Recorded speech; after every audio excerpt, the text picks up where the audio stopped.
Ceci est la dernière partie du troisième chapitre relatif aux facteurs hydriques.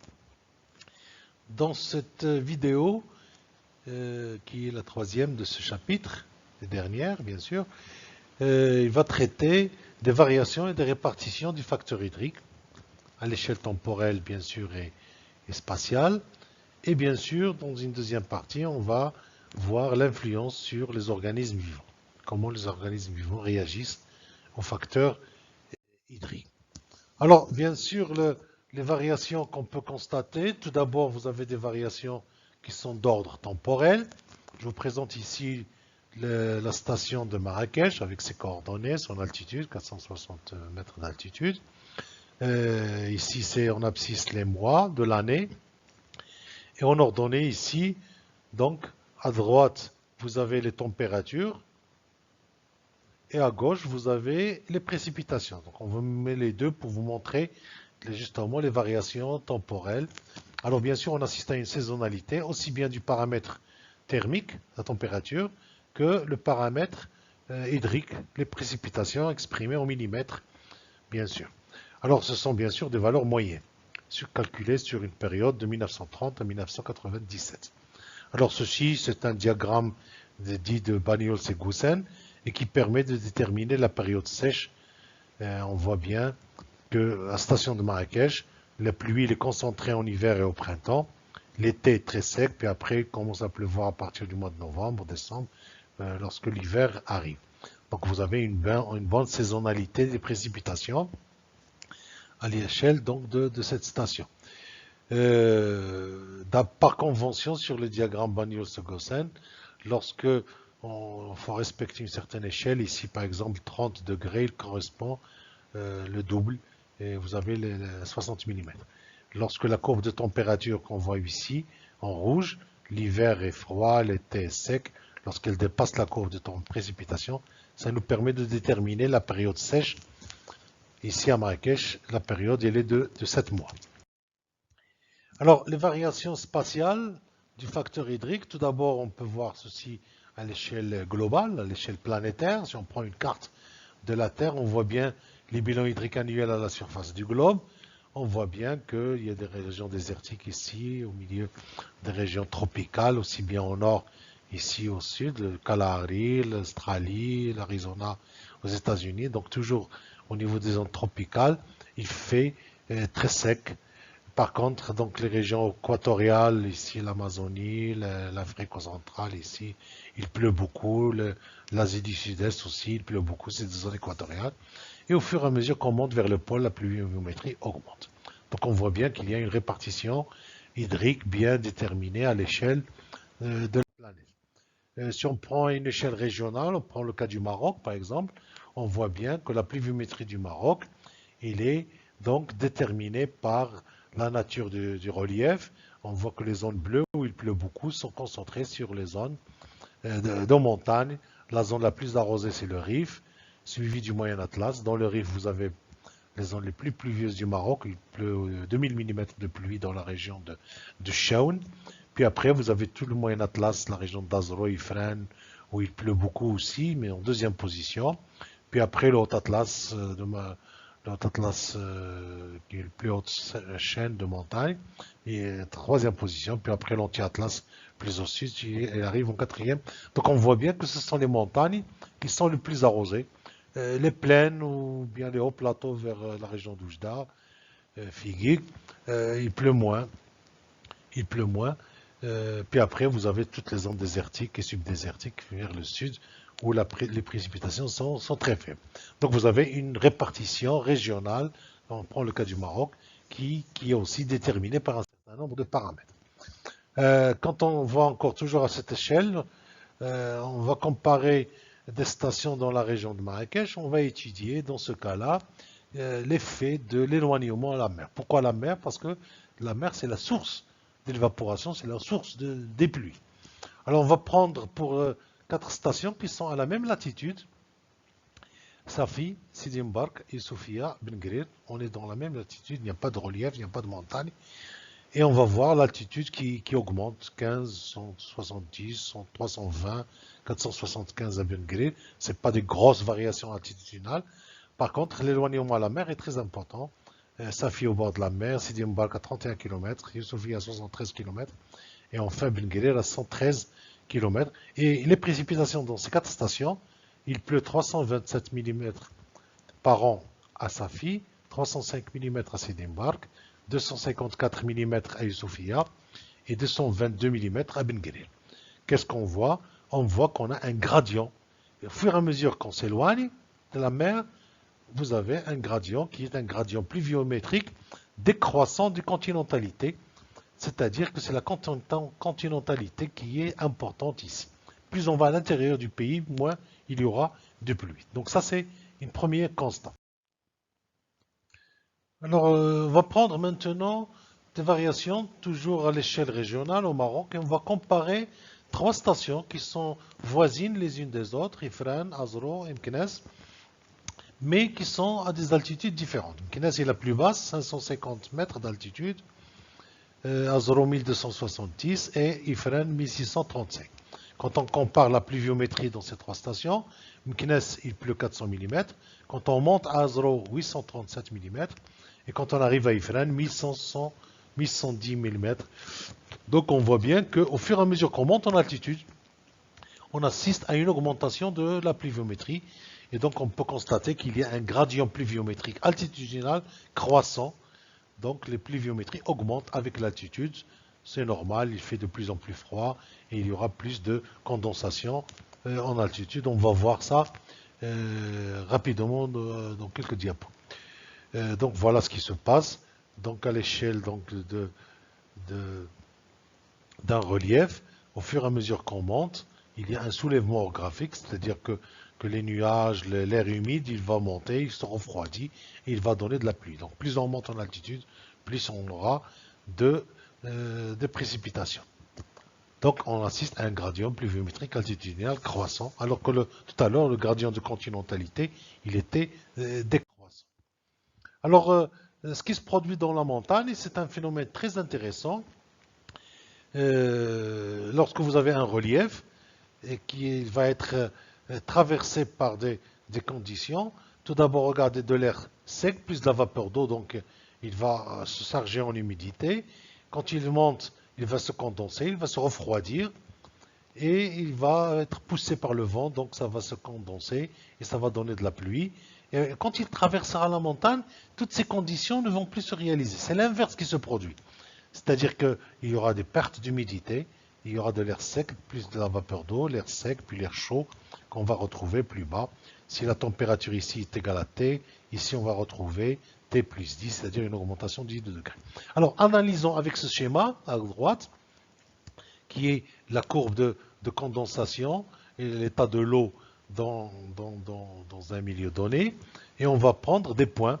Alors au départ, on avait un point 1, c'était de l'air qui contient de la vapeur d'eau. Mais c'était de la vapeur d'eau, donc ce n'était pas liquide, c'était à l'état gazeux. Sur le diagramme, il va se positionner ici. Quand il va monter, qu'est-ce qui va se passer? On arrive au point 2, ici. Regardez le schéma à gauche. Eh bien, le point, il va évoluer.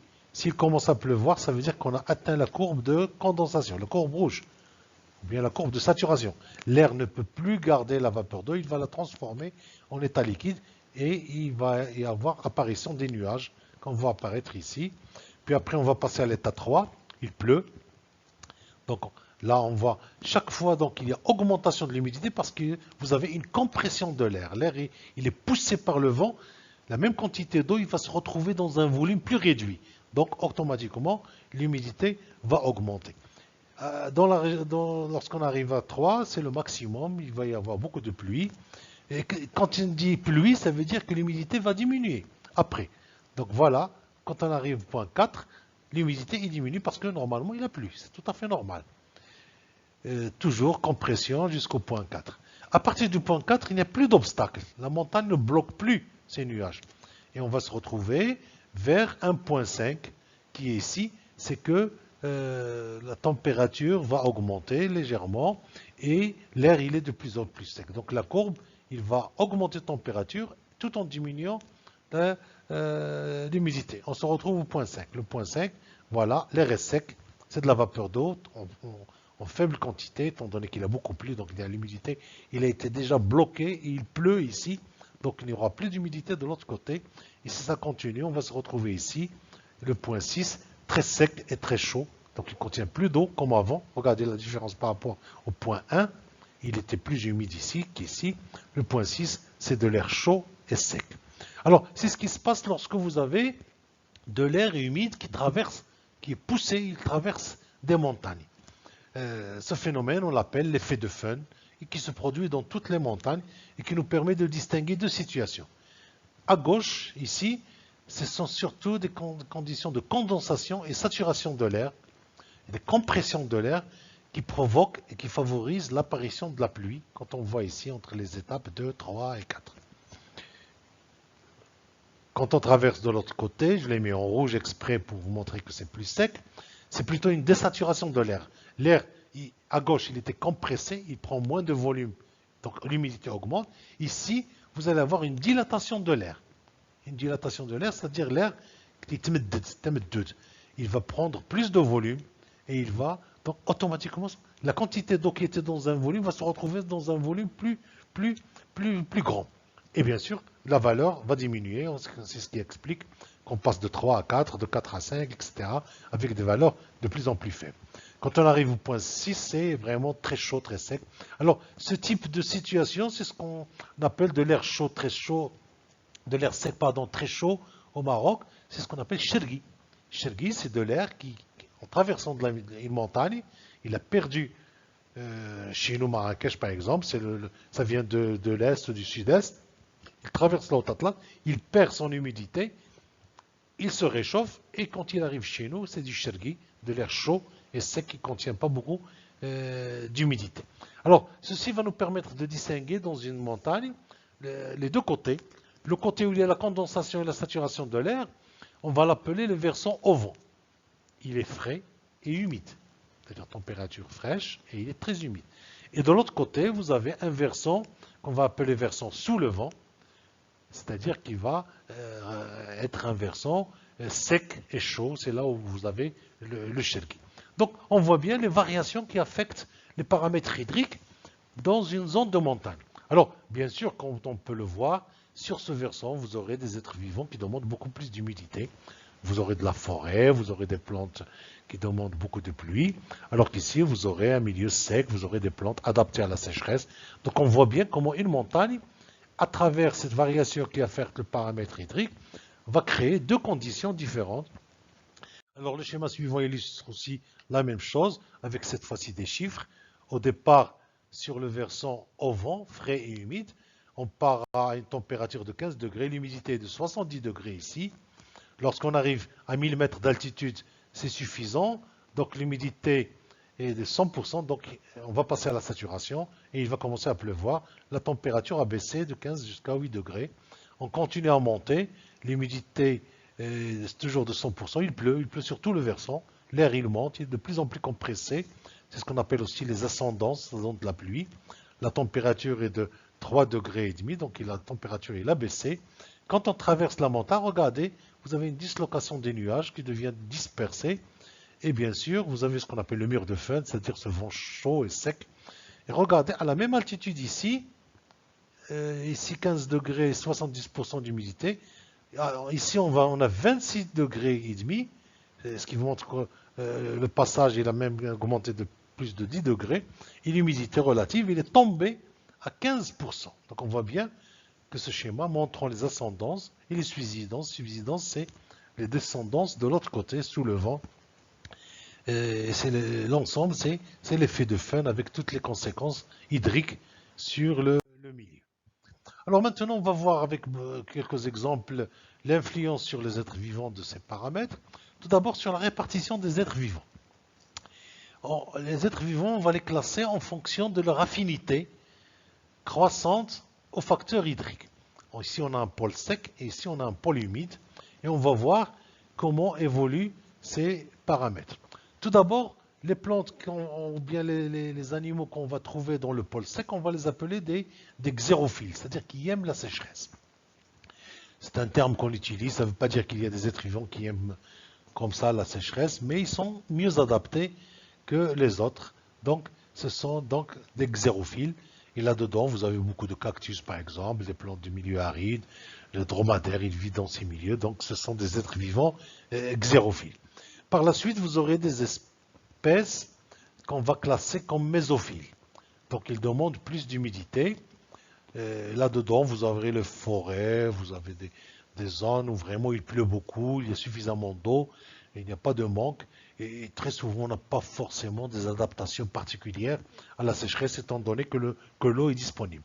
Donc ça, c'est le cas lorsque vous avez des forêts humides ou bien des cultures que l'homme irrigue. Donc les cultures irriguées, c'est l'homme qui fournit l'eau, et bien ils sont classés comme des plantes mésophiles, ou bien des êtres vivants mésophiles. Et puis après, vous avez des êtres vivants qu'on va classer comme hygrophiles. Hygro avec un G, pas avec un D. Hygro, ça veut dire humidité. Et bien là-dedans, vous aurez le cas des forêts très humides, tropiques, équatoriales. Regardez, il y a des fougères, des mousses partout, donc l'air est très humide. Et bien, ceci, on les appelle des hygrophiles.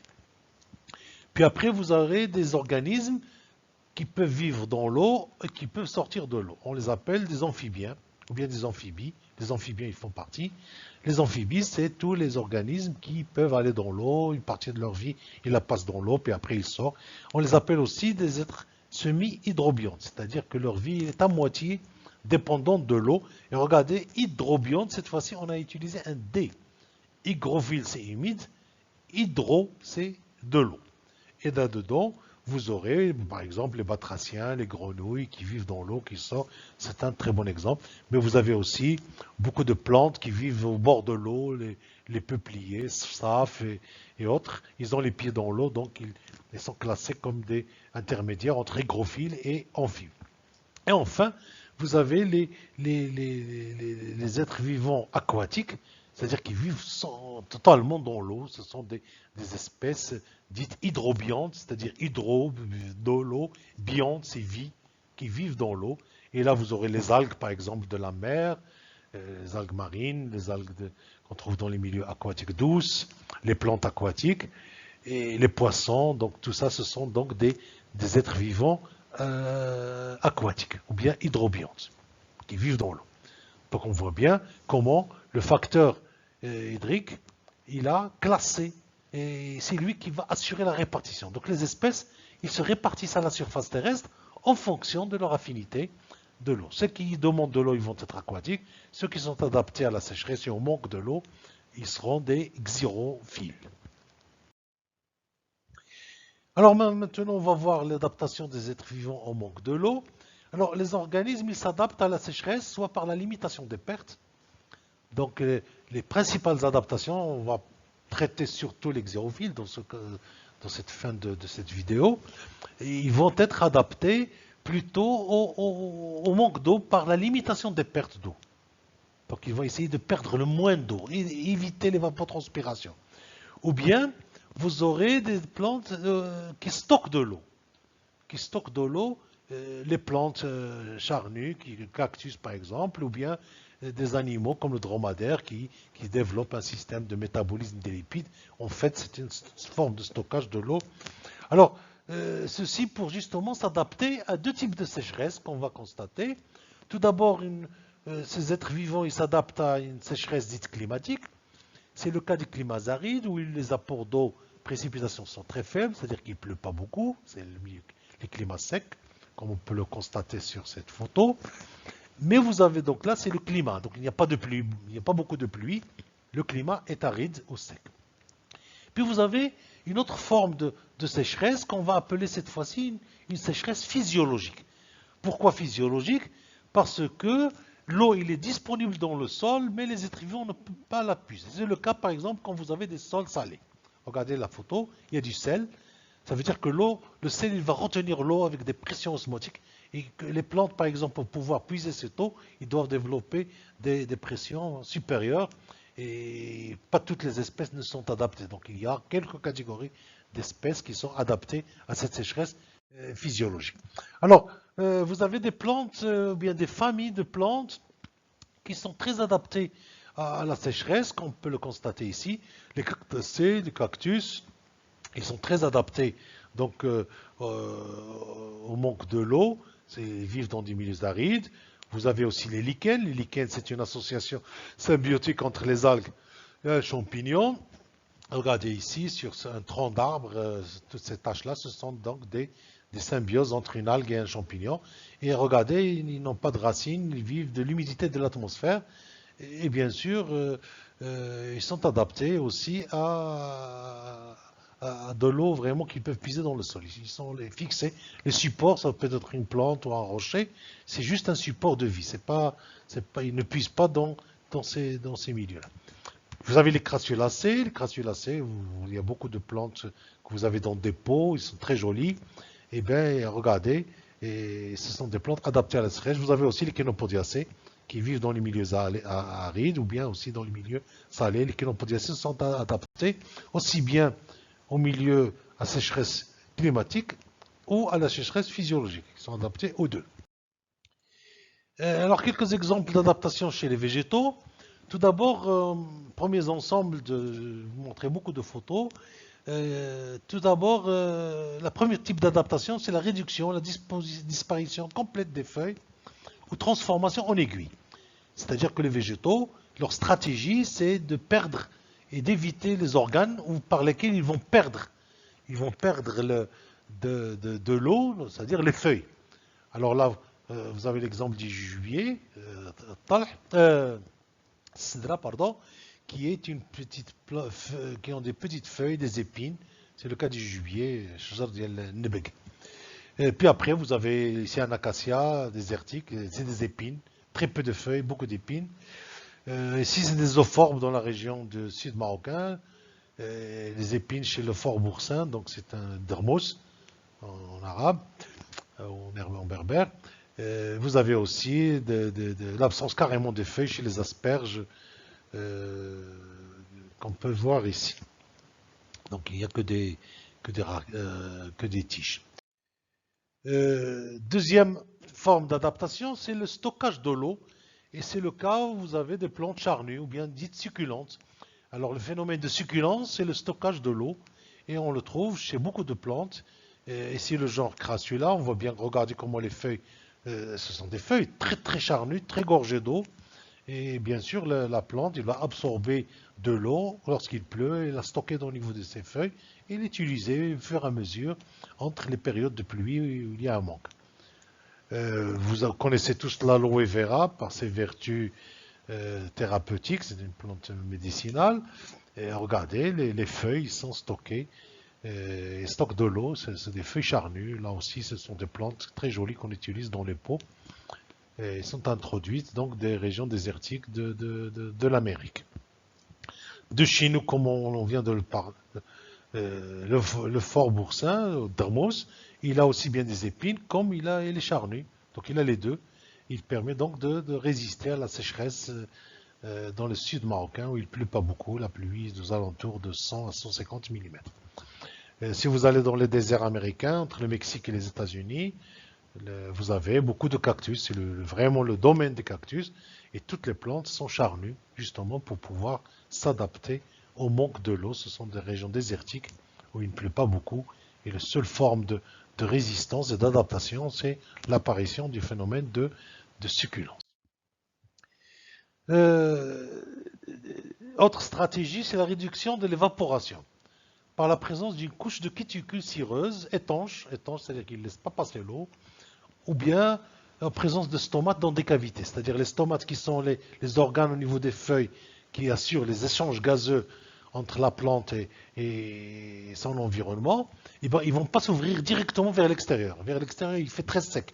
Ils vont s'ouvrir d'abord dans une cavité où il y aura une humidité intermédiaire entre la feuille, qui est une humidité maximale, et l'air ambiant qui est très sec. Donc la plante, il va créer une petite ambiance, comme on peut le voir ici, donc des petites cavités très protégées où les échanges vont se limiter au niveau de ces stomates. Deuxième élément, c'est la présence de cette cuticule cireuse, regardez en surface, qui protège la plante de la lumière du soleil, c'est-à-dire de l'énergie qui risque de la faire évaporer. Donc vous avez une couche, une cuticule. Cette cuticule, vous l'avez vu quand vous avez travaillé en anatomie, en S2. L'exemple qu'on avait, je vous montre aussi celui de l'olivier. Donc la feuille de l'olivier, regardez, elle est luisante, brillante, parce que justement il y a cette couche de cuticule qui la protège. Et c'est normal, l'olivier est une plante méditerranéenne adaptée à une sécheresse de l'été très forte. Donc on voit bien sur ces feuilles brillantes, ça veut dire qu'il y a une couche de cuticule. Et c'est sur cette face, ça c'est la face supérieure. Sur la face inférieure, vous avez les stomates qui sont ouverts avec des poils. Donc c'est une plante qui est très très bien adaptée à la sécheresse grâce à cette réduction de l'évaporation, bien de l'évapotranspiration. Alors, développement du système racinaire, là aussi c'est une autre stratégie, c'est que les plantes des milieux arides, ils doivent développer un système racinaire qui, d'abord, il faut qu'il soit très dense pour chercher de l'eau sur une grande surface, mais aussi, il peut être très profond, il peut aller en profondeur, vraiment à des profondeurs très très grandes. Et c'est le cas, par exemple, que je vous montre, c'est le mesquite. Le mesquite, c'est une plante qui pousse donc en Amérique du Nord, entre le Mexique et les États-Unis, et c'est une plante qui envoie ses racines jusqu'à 50 mètres de profondeur. C'est un record mondial. On ne connaît pas de plante qui peut envoyer ses racines à une aussi grande, et c'est ce qui explique qu'elle peut vivre, regardez, dans des milieux sableux, désertiques, grâce justement, alors c'est le genre Prosopis qui est le mesquite. Le mesquite, c'est le nom commun qu'on utilise. Chez nous, l'arganier, regardez, ce sont des jeunes plantules. Regardez, c'est les plantes de l'année, mais regardez la profondeur du système racinaire. Et ça, c'est une caractéristique des plantes des milieux arides, c'est qu'ils ont un système racinaire qui va très profond, et le système racinaire, il présente un pourcentage très important. Sur ce schéma, vous avez plusieurs plantes de milieux arides. Regardez, le système racinaire, il est supérieur à la partie aérienne. Et c'est le grand constat, c'est que la biomasse souterraine, c'est-à-dire les racines des plantes des zones arides, est supérieure. Pratiquement les 2 tiers sont en bas, au fond, et le tiers restant qui est en surface. Ce qui fait que quand vous voyez une plante en surface, la biomasse de surface, il n'est que la moitié, ou bien le quart même, de ce qui est enfoui dans le sol. Et donc ça, c'est une vraiment adaptation des plantes de milieux arides. C'est le développement du système racinaire qui est une stratégie, là encore, d'adaptation. D'autres adaptations que je peux vous citer, c'est la présence de latex. Le latex, c'est en fait une sève de couleur blanchâtre qui est très très visqueuse. Et qui dit visqueuse dit qu'il va couler très lentement. Et quand il va couler très lentement, il ne va pas s'évaporer facilement. Et ça, c'est le latex qu'on va trouver chez Uniforme, qui est une plante adaptée au milieu aride et sec. Regardez, quand on la coupe, il y a un liquide blanc qui sort, c'est le latex. Vous connaissez tous le latex d'EVA, qui est la plante qui donne le caoutchouc naturel. Le caoutchouc naturel, regardez, on va saigner la tige avec un couteau et la sève va couler et on va la récupérer. C'est un caoutchouc naturel. Avant de découvrir le caoutchouc synthétique qu'on utilise maintenant, on utilisait beaucoup le caoutchouc naturel qui est produit par cette plante, l'EVA, qui est un arbre des régions tropicales. Alors, chez les animaux, les adaptations, là encore, sont très très importantes. Alors tout d'abord, le premier type d'adaptation, c'est la limitation de perte d'eau.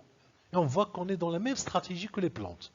C'est-à-dire que les organismes vivants, les êtres vivants, ils vont essayer de limiter au maximum les pertes, de ne pas perdre de l'eau au niveau de leur corps. C'est une stratégie. S'ils perdent beaucoup d'eau, il faut qu'ils puissent boire beaucoup d'eau.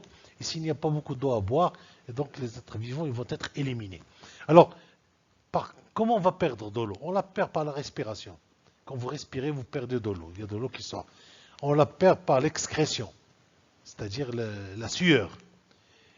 Et là, donc les stratégies, c'est justement de chercher à s'enfouir, à s'enfoncer dans le sol. Et là, vous aurez plusieurs stratégies. Les stratégies morpho-anatomiques, c'est-à-dire c'est l'équivalent d'adaptation un petit peu morphologique. les animaux qui vivent dans les milieux désertiques ou secs, ils ont une imperméabilité des tégument, c'est-à-dire leur corps, il ne peut pas perdre de l'eau. C'est le cas des insectes. Les insectes, ils ont une carapace, les arthropodes terrestres, ils ont une chitine très très très résistante, très imperméable, qui est tannée et qui leur permet donc justement d'éviter l'évaporation. Si vous prenez les vertébrés, là encore, vous avez des vertébrés qui ont une peau nue. Le tégument des amniotes, par exemple, c'est une isolation extraordinaire contre l'évaporation. Il n'y a pas de poils qui va faciliter l'évaporation. Parce que les poils, étant donné qu'ils sortent de pores, de trous dans notre peau, ils risquent de provoquer l'évaporation. Et bien, les animaux qui vivent dans le milieu sec et aride, ils ont moins de poils, ils ont une peau nue et très lisse, justement pour éviter l'évaporation. Vous avez aussi des protections au niveau des échanges respiratoires, c'est-à-dire au moment où les organismes vont respirer, il ne faut pas qu'ils perdent beaucoup d'eau. Alors l'air, il est maintenu dans un état proche de la saturation pour éviter les pertes, c'est-à-dire que dans les narines, au niveau de la respiration, l'air il est pratiquement saturé, comme ça il n'y a pas de contact direct au moment de la respiration avec le milieu extérieur. Vous avez aussi beaucoup de communication réduite avec l'extérieur, c'est le cas par exemple chez le scorpion, dans lequel les gaz renouvelés par diffusion simple pour éviter une dissipation. Donc là c'est des systèmes de respiration très particuliers qu'on va trouver chez des organismes vivants des milieux désertiques.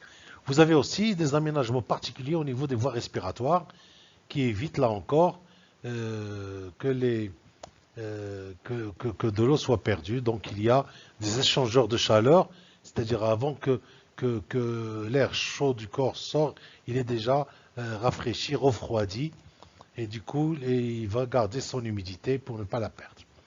Donc le dromadaire par exemple, à ne citer que lui, quand il respire, il récupère toute l'eau par condensation au niveau de ses narines. Il va expirer donc de l'air qui est pratiquement non saturé. Alors, vous avez aussi des stratégies physiologiques. Elles se font autour de la fonction d'excrétion.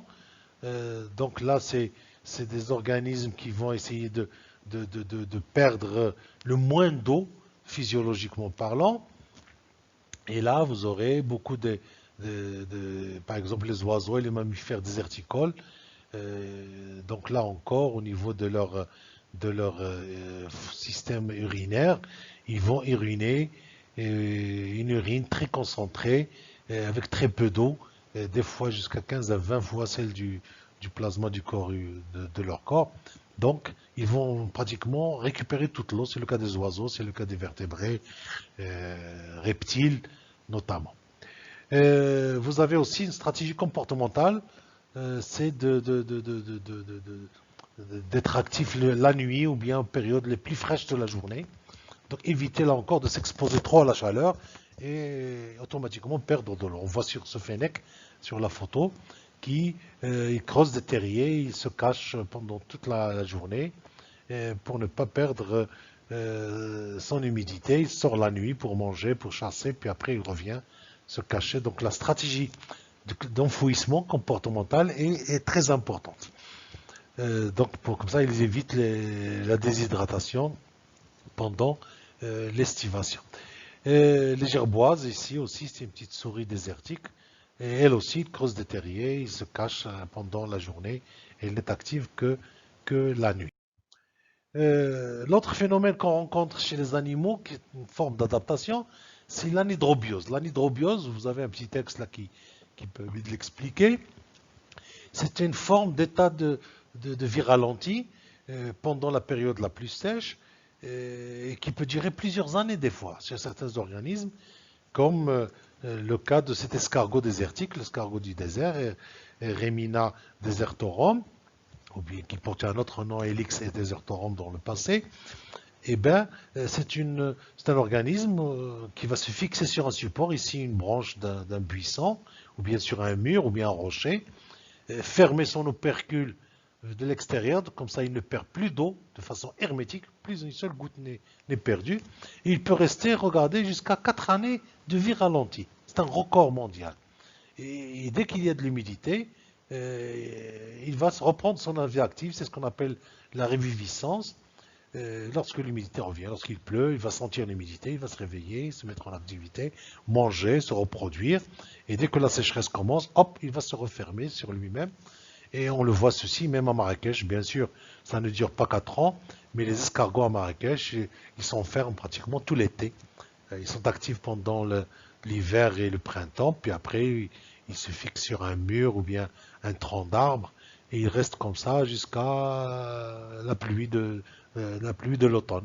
Il reprend son activité, se reproduit, etc. Donc voilà pour cette forme d'adaptation exceptionnelle. C'est un record mondial qu'on peut constater, comme on l'a vu tout à l'heure chez les plantes, des records d'aller chercher l'eau ou bien de résister au manque de l'eau. Ici, c'est une vie ralentie vraiment extrême. Alors, un exemple complet d'adaptation, c'est le cas du dromadaire. On en a déjà parlé au début, mais regardez les adaptations là encore, et ils sont formidables chez cette espèce. L'utilisation de l'eau produite par le métabolisme des lipides et des glucides, la réutilisation des urines. Le dromadaire, il peut perdre jusqu'à 25% de son poids. Je vous laisse lire un petit peu tout ce qui est écrit ici. Et donc, le dromadaire, il ne perd pas d'eau par la peau, donc il est protégé. Il a une graisse qui lui fournit de l'eau par l'oxydation des lipides, 1 litre d'eau par kilo. Il a des poils isolantes contre la chaleur et l'évaporation. Il concentre son urine. Il supporte la sécheresse et ses narines, ils réfrachissent l'eau, retenir l'eau au moment de la respiration.